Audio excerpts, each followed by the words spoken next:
Assalamualaikum warahmatullahi wabarakatuh. Kita akan membahas tentang cerita Sayyidah Fatimah Zahra Al-Batul di episode yang kedua ini. Pada kesempatan hari ini kita akan membahas tentang pernikahan Sayyidah Fatimah dengan Sayyiduna Ali karramallahu wajhah, yang mana pernikahan keduanya ini dapat bisa kita ambil pelajaran dan bisa kita contoh bagaimana kehidupan rumah tangga mereka berdua, keluarga Nabawi, keluarga Rasulullah Shallallahu Alaihi Wasallam. Teman-teman, Sayyiduna Ali karramallahu wajhah menikahi Sayyidatuna Fatimah Zahra ketika beliau berumur 21 tahun dan Sayyidatuna Fatimah saat itu berumur 15 tahun lebih beberapa bulan. Lebih ada yang mengatakan lebih 5 bulan, ada yang mengatakan lebih 6 bulan setengah. Kemudian terjadinya pernikahan mereka berdua itu saat bulan Ramadan, pada tahun kedua dari hijrahnya baginda Muhammad Sallallahu Alaihi Wasallam. Kemudian beliau berdua itu berkumpul dalam satu rumah pada bulan Dzulhijjah. Kemudian pernikahan dari keduanya ini tidak lepas daripada wahyu yang diturunkan oleh Allah Subhanahu wa taala kepada baginda Muhammad sallallahu alaihi wasallam. Lalu Sayyidah Fatimah ini wanita yang paling istimewa di hati Sayyidina Ali karramallahu wajhah, sehingga Sayyiduna Ali ketika menikah bersama Sayyidatuna Fatimah tidak pernah beliau memadunya. Beliau tidak pernah menikah dengan seorang pun ketika beliau menikahi Sayyidatuna Fatimah. Beliau, Sayyidatuna Fatimah menjadi wanita satu-satunya yang ada di rumah Sayyiduna Ali karramallahu wajhah. Kemudian Sayyiduna Ali karramallahu wajhah pernah bercerita. Beliau mengatakan, ketika aku telah menikahi Fatimah, wa mali walaha firashun ghairu jildi kabashin.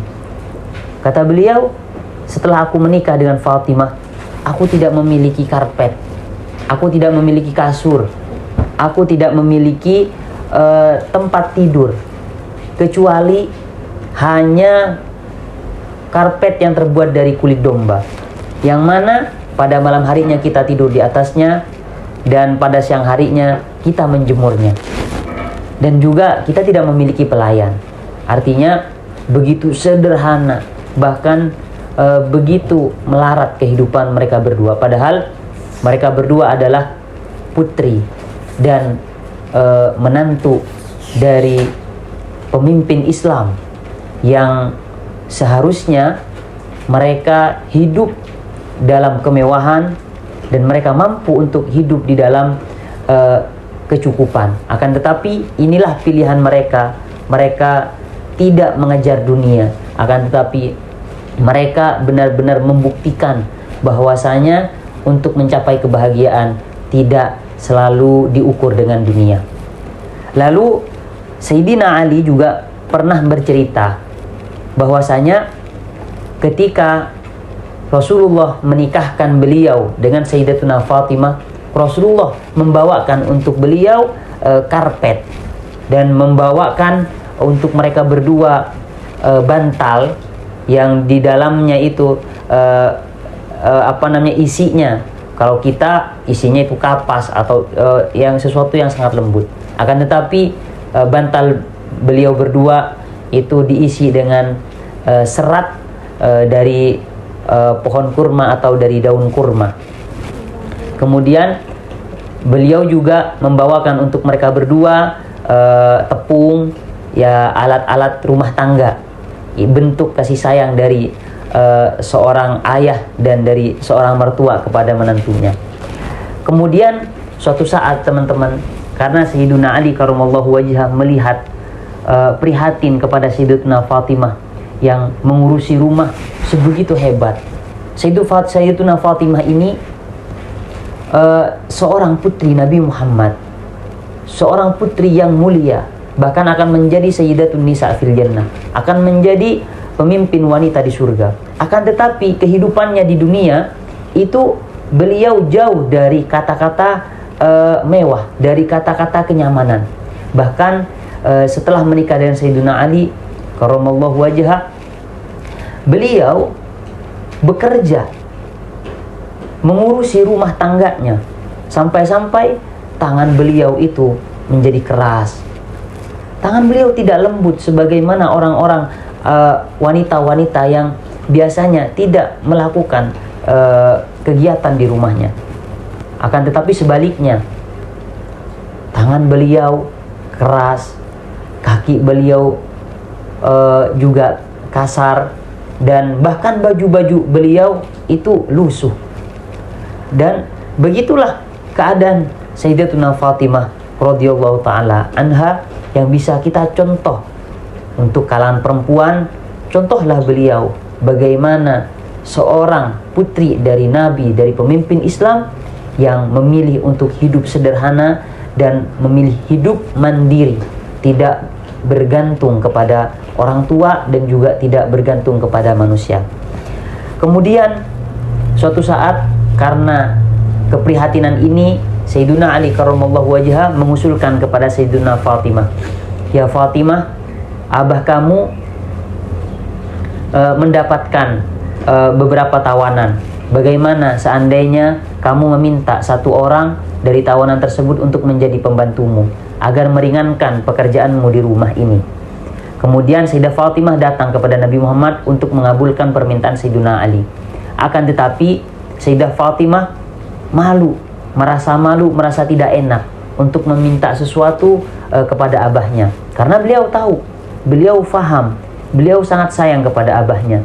Beliau tahu bahwa Rasulullah tidak hanya mengurusi urusan rumah tangganya pribadi, akan tetapi juga mengurusi urusan umat yang sangat banyak ini. Lalu Sayyidatuna Fatimah pulang ke rumah. Lalu Sayyidina Ali mengatakan, "Ya Fatimah, apa yang kau katakan?" Maka kata Sayyidatuna Fatimah, "Saya istahyaitu an as'alahu." Aku sangat malu untuk meminta kepada abahku, untuk meminta sesuatu. Aku takut mengganggunya. Akhirnya mereka berdua datang kepada Nabi Muhammad, dan Sayyidina Ali lah yang menceritakan semua bagaimana letihnya pekerjaan rumah Sayyidatuna Fatimah, sampai-sampai beliau karena sering mengambil air sampai dadahnya menghitam, kemudian ya tangannya kasar, lalu bajunya karena sering ada di depan tungku, banyak baju-bajunya yang kotor, yang lusuh, sampai sudah warnanya pudar, dan diceritakanlah hal sedemikian. Maka Rasulullah SAW sangat prihatin mendengarkan cerita dari Sayyidina Ali tentang putrinya, yaitu Sayyidatuna Fatimah. Lalu Sayyiduna Rasulullah mengatakan kepada Sayyiduna Ali bahwasanya, "Ya Ali, ya Fatimah, aku akan memberikan sesuatu yang lebih baik daripada pelayan. Aku akan memberikan sesuatu yang lebih baik daripada itu semua, bahkan lebih baik daripada dunia dan seisinya." Apa itu? Kata Nabi Muhammad, "Tusabbihanillah fi dubri kulli salatin asran." Ada kalimat yang diajarkan oleh Jibril kepadaku. Kamu setiap selesai sholat baca tasbih 10 kali, dan baca tahmid, membaca hamdalah, alhamdulillah 10 kali, dan takbir 10 kali. Wa idza awaituma ila firashikuma, dan jika kalian nanti telah bersiap untuk tidur ke kasur kalian, maka fasabbiha salasan wa salasin, maka bertasbihlah kalian 33 kali, dan bacalah alhamdulillah 33 kali, dan bertakbir 34 kali. Dan kata Sayyidina Ali, "Wallahi ma taraktuhunna mundu 'allamanihinna Rasulullah." Demi Allah, aku tidak pernah meninggalkan kalimat ini setelah Rasulullah mengajarkannya kepadaku.